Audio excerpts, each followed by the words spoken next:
There was a little bit of drama at Texas A&M University today after a white supremacist who likes to rebrand himself as an alt-right activist showed up to speak on campus. Now, Texas A&M University is a public campus, so it doesn't matter if administrators didn't invite this individual, doesn't matter if students didn't invite this person. If let's say an alum decides to invite the person, they are free to go to campus and speak to whoever wants to listen to them. Now, Texas A&M Senior Vice President Amy Smith has said in a statement that the school finds Spencer, referring specifically to white supremacist Richard Spencer, his views as expressed to date in direct conflict with our core values. So who invited this guy, right? If you can remember, Richard Spencer was the guy who also had a conference with other white supremacists in Washington, D.C., and that made some headlines. Well, he got invited by another... Can I just say, that's the one where they did the Nazi salute. That's where they did the Nazi salute. And by the way, I want to be absolutely clear about something. We cannot allow them to keep referring to themselves as alt-right. No, you're not alt-right. You're a white supremacist, okay? That's it. That's all you are. So every time I hear alt-right now, I cringe because it's like almost a euphemism for what they really are. So who invited this pile of human garbage to a college campus? Well, it was another pile of human garbage, a man by the name of Preston. Take a look. I think he has some valid points. Hail Trump! Hail our people! Hail victory! The Nazi-era wording, the Nazi-era imagery at this gathering in Washington, D.C., upsetting to so many. Wigginton, a political activist who lives in Texas, says he doesn't agree with all of Spencer's views, but he certainly does some of them. Do you think this is a white nation? I think it was at one time, and I think that the reaction of Trump being elected and the reaction that's going on with the alt-right being popular is a reaction to it declining and being a white nation. Wigginton says he doesn't like to label himself, but says he is sympathetic to the point of view of the so-called alt-right, a relatively new term for what in the past were simply called white supremacists. Why would I want to see America become less white? Why would I want to be displaced and marginalized? Here's the thing. Only people with a mental illness want to be displaced and marginalized. Here's the thing. You and people like you have this hang-up about the color of people's skin. What's the difference what color people's skin are? What matters is the kind of people they are. So why does it matter the pigment of their skin? It's not just pigment. What is it? People's behavior, people's IQ, people evolve over different times and different places. There are lots of white people with low IQs. There are lots of black people with high IQs. There are lots of red people with low IQs and high IQs.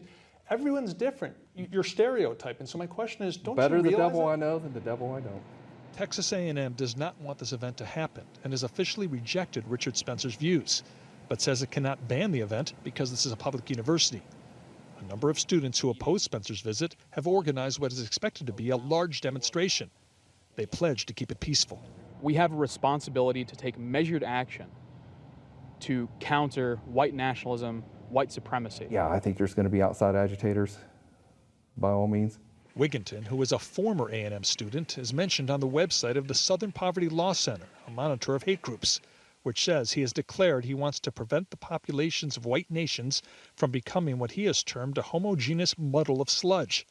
Wigginton says he was misquoted, but doesn't deny the point of the quote, and says there is a way to make America more white. A ban on immigration, if not a strict curb on immigration, I don't think that you can bring Somalians into America and expect them to assimilate. It's a completely different culture. It just doesn't happen. But some Somalians can, right? Oh, I would be very selective on that. There's a lot to say about that. First of all, he's worried about outside agitators showing up to the campus. I mean, I don't know. I feel like you invited an outside agitator to come to campus, and you know. That's literally what Spencer is. He's an agitator. Exactly. And he's proud of it. Also, I just want to comment on him feeling marginalized. And that's something that you hear over and over again among white supremacists and, you know, people who are on the hard right. Whatever happened to bootstraps? Whatever happened to taking personal responsibility? Look, I don't know anything about Preston's financial situation. I don't know anything about his life, right? But he feels like, you know, it's the others who came in and they're somehow hindering good things from happening in his life. No, it has nothing to do with giving people of color rights or protecting them from discrimination, right? What happened to taking personal responsibility for your shortcomings? Why is it always okay for you to find scapegoats for your personal failings? But when it comes to people living in poverty, oh, they haven't worked hard enough, they're looking for a scapegoat. You know, isn't that interesting? Yeah, it is. I think it gets to the heart of the issue here, which I'll get to in 1 second. Just 2 quick points before that. Ann Coulter has been complaining about the browning of America for quite some time. I know I debated her on this issue, and she thinks it's perfectly normal to complaining about the browning. Can we complain about the clowning of America? Well, good point. That's much more dangerous. And so, well, you know, we rewarded her for her outrageous and racist statements. And so she got more airtime. And we did the same thing for Trump, and we, you know, keep on doing it. And then, so now these people feel empowered. Like before, they had to hide, and they had to. My favorite part was when he's like, "No, that racist statement of mine was slightly misquoted. I meant a different racist statement." I'm like, that doesn't really solve the issue at all. Anyway, and so now we shouldn't be surprised when we come to this point. Secondly, it's a free country. I think he's got every right to speak at Texas A&M. Richard Spencer does, et cetera. Now, they also have a right to protest him. Everybody's got their freedom of speech. I hope that they let him speak. I don't care who it is. I think that they should be allowed to say their piece. And I think that we, like, sometimes for some of the trolls, we make them out to be larger than they are when the big protests show up. Mm-hmm. Because if you just, you know, treated them for what they are, the clowning of America, mm-hmm. they'd have 7 guys come and do the stupid Heil Hitler salute, and then it would fizzle and they'd go away. Yeah.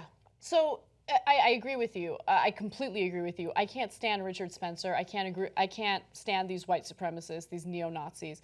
But what I do think is important is for them to continue being transparent about who they really are, right? Yeah. Because they're not representative of even a sizable chunk of the U.S. population, right? They're not representative of Republicans. They're not representative of a political party. They're just a fringe group that have gotten a lot more attention, right? Because they feel a lot more emboldened about being transparent regarding their hatred. So what I think we should do is use this as a teachable moment, right?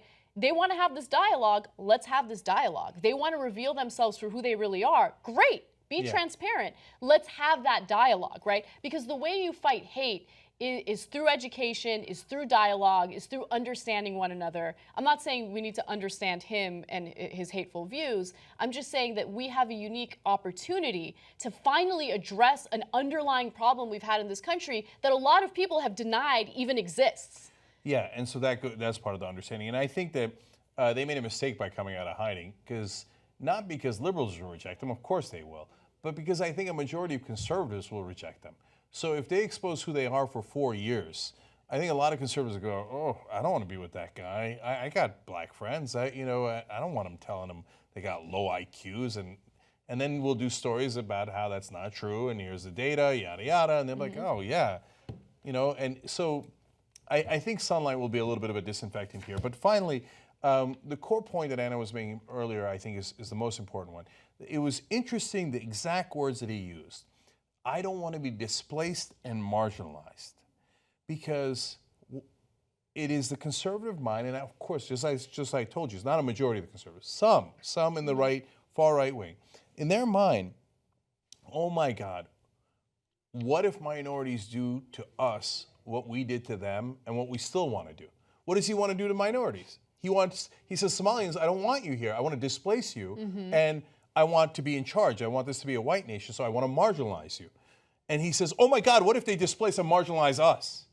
Because we've been doing it to them not only for all these centuries, but right now. I'm doing it to them right now.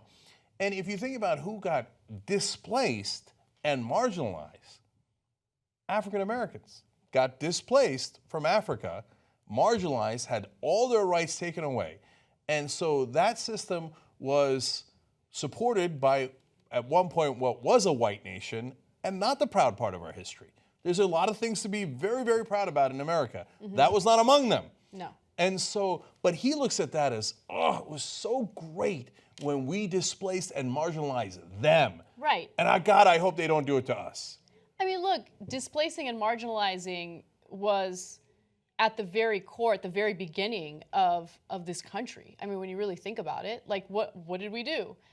And when I say we, you know what I mean. Like, what happened when we founded America? We came in and we displaced and marginalized Native Americans. That's like from the very beginning of US history. You know what I'm saying? So it's just, it's interesting because I think a lot of this has to do with insecurity. I think a lot of this has to do with fear. This feeling that, you know, everything that's going wrong in your life is due to people of color, when in reality, again, take personal responsibility for what's really happening. And also political correctness. Like, a lot of them will argue that, oh, the big problem here is political correctness. When, if you criticize them, they lose it, right? If you advocate for equality, they lose it. They need their safe space from that because they feel triggered. Yeah, and so finally, it's so ironic here because they're saying this has got to be a white nation. Otherwise, the implication is we'll lose our power because we're not up to snuff. You know, if you have a real free marketplace, and why would you be worried about African Americans if you think they have such low IQs and you think that they're no competition at all? But here they're saying, no, the college spots have to be ours. The jobs have to be ours. It has to be a white nation. Otherwise, I'm a loser and I can't compete. What's wrong with everybody having the same rights? Yeah. They don't want everybody to have the same rights because of their deep, deep insecurity. You know who makes independent media possible? You guys. Because of you, we can actually do this show free of any outside influence. That's what makes us so strong. Become a member today. tytnetwork.com/join. You are the media.